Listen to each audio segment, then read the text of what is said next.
We got inflation numbers on Friday, and we were shocked. Inflation is going through the roof.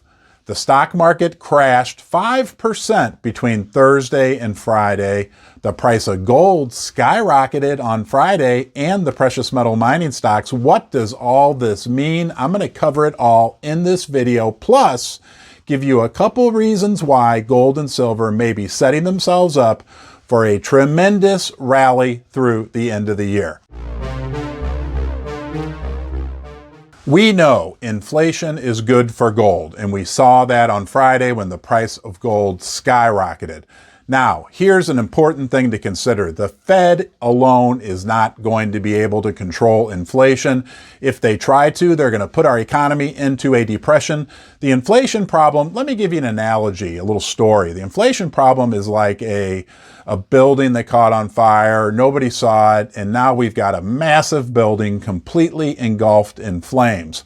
The Fed is just one fire truck showing up to try to put out the fire, when what we need is like 5 or 10 fire trucks. This has been building for years, decades, because of monetary mismanagement. The Fed alone is not going to be able to control inflation, and that will be good for silver and gold. But now let's move on to a quick market recap. What happened last week? I feel lucky that you decided to join me today in Ron's Basement. If you want to be kept up to date on my latest content, please consider subscribing to my channel. Turn on notifications, press that bell. That way you'll be kept up to date every time I put out a new video. But most important, thank you for being here. Unfortunately for our friends who invest in the general markets, the S&P 500 got slaughtered on Thursday and Friday, down almost 5% according to my calculations. The gold mining stocks for the week were about even, the GDX and the GDXJ. The price of gold slightly higher. The price of silver fractionally a little bit lower. But what does this mean as we move forward? All this inflation, what's going on in the markets? I want to share some good news with you right now. Gold, silver, and precious metal mining stocks can rally when the rest of the market is taking a dump. It happened on Friday.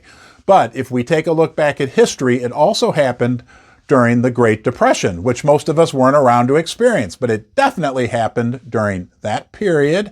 It also happened during the 70s and 80s in a very similar stagflationary environment. So we have got to believe, although it's hard, the fact that this sector can rally when the rest of the market is going down, down, down. Now, point number 2 on this subject. Our sector, gold, silver, precious metal mining stocks, is tiny, really tiny, and that's good news. Sentiment sucks. There's very little money in the sector right now. We're so small, but think about it, and I'll repeat this to you again. When we're so small, it's going to take just a marginal, fractional, tiny bit of new money coming into our sector, and that can create huge percentage gains for the metals, and in particular, the precious metal mining stocks. And thirdly, when we look at Friday, when the market crashed or went down significantly, the general markets, gold and silver did well, the mining stocks did very well. And if you look at the volume on the mining stocks, which is where I find even more encouragement, the volume on the mining stocks was very, very high. So guys, we do have a lot to be optimistic about being invested in precious metals and the mining stocks right now. Although the rest of the market appears to be falling apart, there's no way that inflation is going to be cured within a month or 2 or 6 months. We're in a long-term stagflationary environment. Hopefully doesn't turn into a depression. We don't want that. I appreciate you being with me here in the basement today. I hope to see you again. And until next time, be well.